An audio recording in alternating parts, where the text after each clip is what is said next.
Don't, because you'll laugh at me. Putting a film on for the dog. I sometimes put the radio on, but I quite like to give her something visual, you know. I'm going to put Babe on, Talking Animals.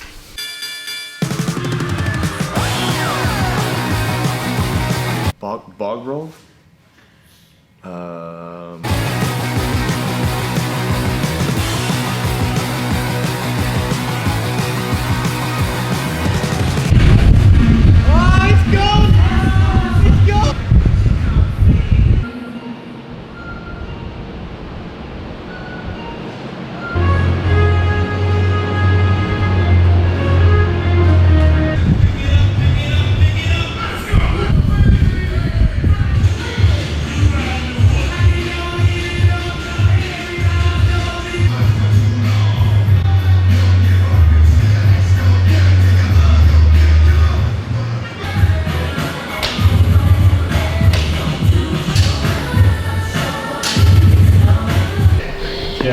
Huh?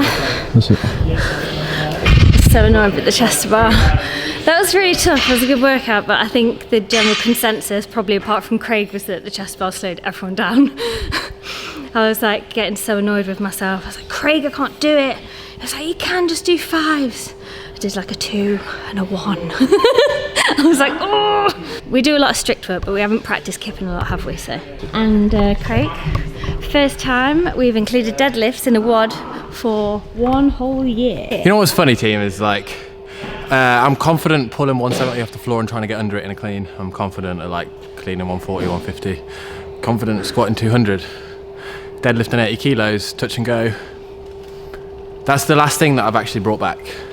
To the point where I'm like, okay, I feel good. I'm gonna not go too fast on the deadlifts and just do them. Because it's not the pull. Because I can hold a good position on the pull and on the clean, and it's not the squat.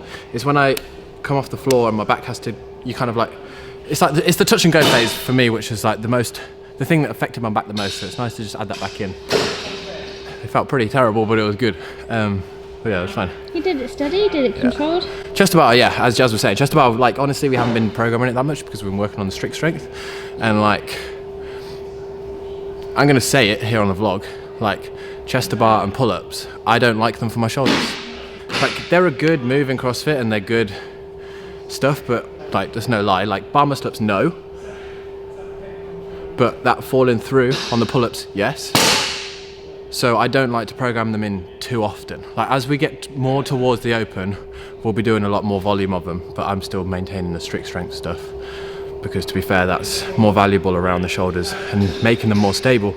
Then when you come back to do the kip and pull-ups and the kip and chest to bar, you've got a more stable shoulder girdle, shoulder blade area, shoulder in general, to be able to smash them. People always are like, oh, I can't string together chest to bar, I can't string together pull-ups. A lot of the time it's because you don't have the base strength there, and that's the stuff that you should be working on. Can you do a good solid 5 strict chest to bar? Chest fully touching the bar. Like, getting that last little bit of contraction is where that shoulder really stabilizes, and that's the thing that a lot of people, they'll be like, yeah, I can do a strict chest to bar, and then they go into the gym and they try it and they're like, I can't do a strict chest to bar. If I tried to do that right now, it would look hilarious. If you really want to up your numbers in pull-ups and chest to bar kipping, while staying safe, get your strict down first in the off season.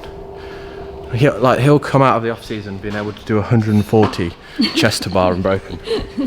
You should see him. He's a machine. He's a machine. He's a washing machine. Also, should he get his hair done like mine? Hit that like button if you think he should. No. Yes.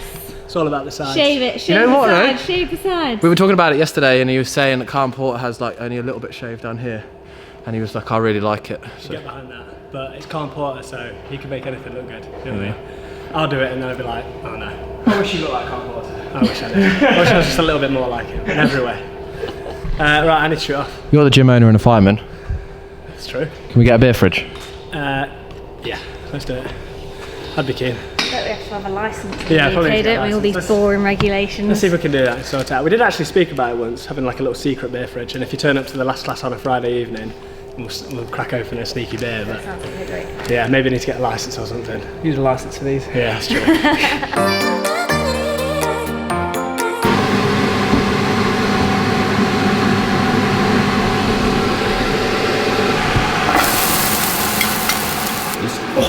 All right.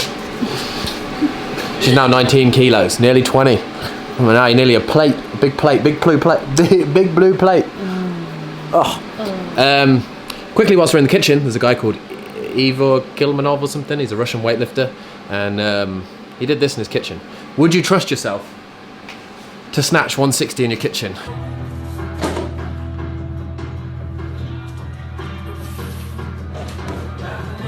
And like power jerk 170s. Also, here is some of the next hustle stuff we will show you in the next coming vlogs. It's exciting. No. Oh no. Lester, how gross.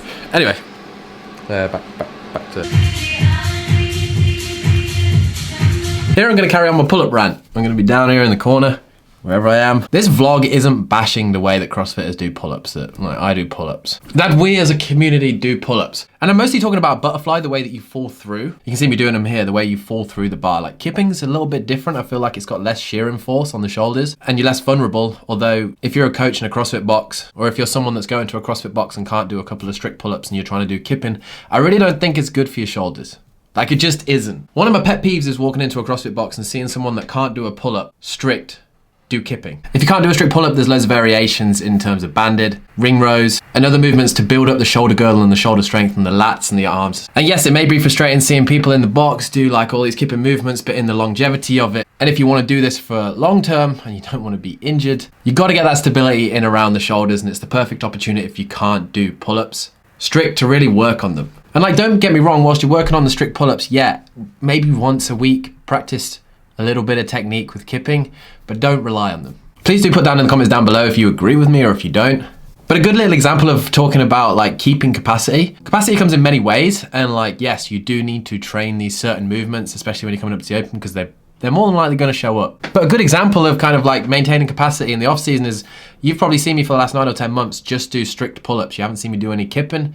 We're literally just introducing them back, and because I've been working a lot on my strict strength, with this workout it started off with 30 pull-ups into 20 chest to bar, and I did the whole lot unbroken.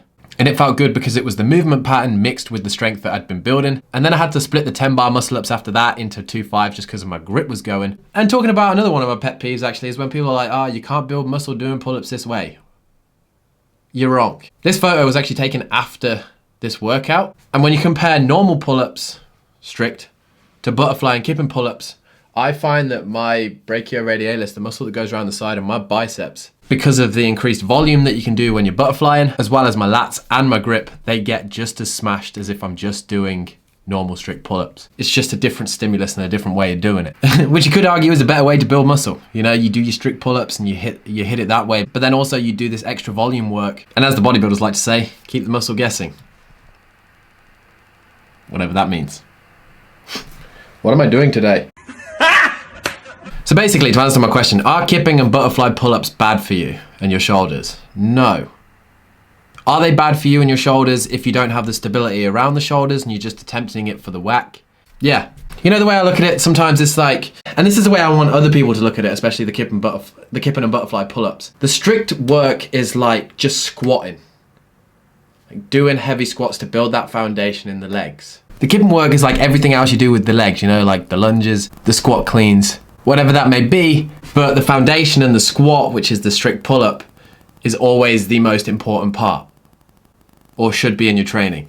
I guess that's kind of like my rant over. I don't know, like you guys in the comments down below, put your feelings on this topic. But you know, I've done CrossFit for like 5 years now, and I remember actually when I first started and I came from bodybuilding to CrossFit, my shoulders would click when I'd do all the movements. And I found the only thing that's really got rid of that for me, as I said earlier in the video, is strict chest to bars, where you get that full contraction where the bar is literally touching your chest and you get that shoulder girdle really engaged. And I've taken 9 or 10 months to build up the strength around it to then add these back in, and they feel great. Now I just got to work on my grip. But anyway, this workout itself was a fun one. You've seen it on the screen, and it's like a capacity workout. We went one way, then we did 60 toes to bar, came back the other way, and it was a good one. But anyway, if you have enjoyed today's video, please do smash that like button. Enjoy the rest of the content, and we'll see you in the next one. Well, once this is all done. If you want me to talk around any other topics, please do let me know. CrossFit pull-ups ain't bad. They're just bad if you don't do them with the right foundations. That's what I'm trying to say, pretty much. Yeah. And don't do them too often. Don't do them every freaking day. You wouldn't squat every day. I mean, some people would, but probably not a good idea.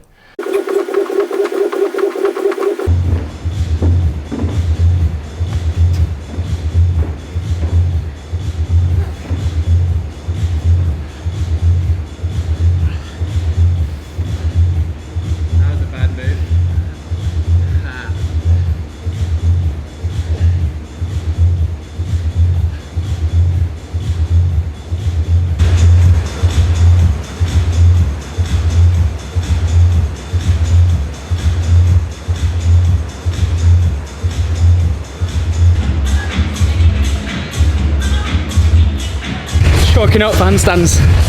Slippery, man. When you train this hard and sweat so much, gotta be done. Yeah, absolutely. Monday, squats and cleans. Tuesday, gyro session. Jazz brought a Nocco, but you know she's fancy when she brings a San Pellegrino as a water. Someone's doing As you alright. can see, unlike any other girl on the planet, I sweat profusely, so I need... She sweats sparkling water. Yeah, I sweat San Pellegrino. Swap it. That's the thing.